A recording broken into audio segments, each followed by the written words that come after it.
Hey, this is Tim Harridge. I hope you're liking the new format. If you haven't caught up with it yet, about 2 weeks ago, I started releasing daily podcasts where I answer other people's questions. So if you're listening to this and you have any real estate investing questions, hop over to ihavelunchmoney.com, submit your question, and I'll do my best to read it out. So if you're liking the new format, subscribe, give me a review, and share it with your friends. All right, here you go.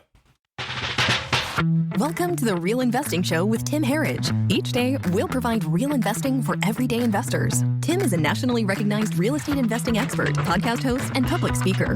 He built his businesses from the ground up and is here to help you do the same. Here is your host, Tim Harridge. Welcome back to Real Investing. This is Tim Harridge. Thank you so much for stopping back by. Today, Roberto writes, I'm going to buy a home with the intention of fixing it up and then reselling it. So fix and flip. How would you go about finding the right contractors?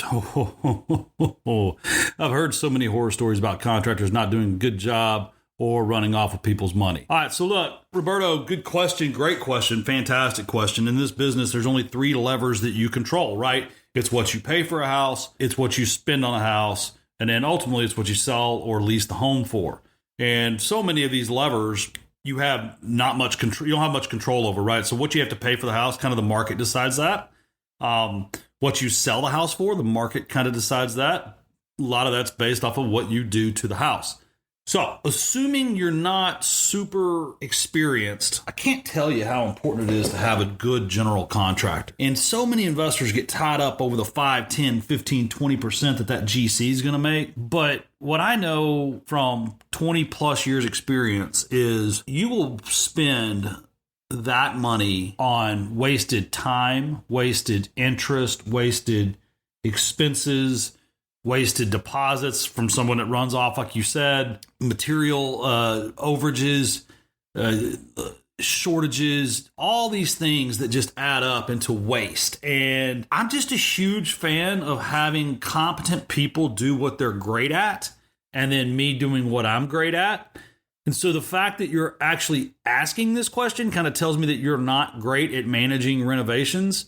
So my opinion is just you shouldn't do it, right, Roberto? I mean, my opinion is you stick with what you're good at. I mean, your day job, you may be an engineer for Texas Instruments, and this may be a little side hustle. So why would you take on someone else's full-time job who gets paid to do that, thinking you could do better at it? So while you're getting started, I highly recommend you use a good general contractor that has references, that has referrals, preferably one that's used to working with investors. Typically, these GCs that work with investors, they know what you need to do to lease or sell the home, in your case, sell, and they can give you advice. I think you should have a good project manager, realtor, designer, stager, someone making the decisions, right? Because if this isn't your full-time job, if it's not what you're good at, if you don't have a lot of experience at it, I mean, look, you can you can spend a lot of money you don't need to spend. And this business isn't about taking pictures for your Instagram or your Facebook to show your friends how smart you are. This business is about making money. And you don't make money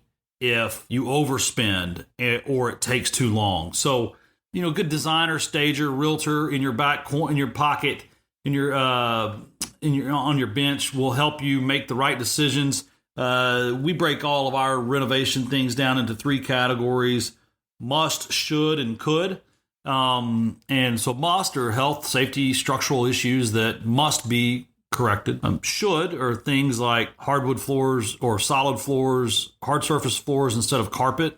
Should are things like granite countertops versus Formica countertops. Should are things like, new doorknobs and things of that nature that maybe the ones there already work, but let's face it, that's not what people want these days. So, and then the coulds are things like open up a wall and hand scraped hardwoods instead of luxury vinyl plank.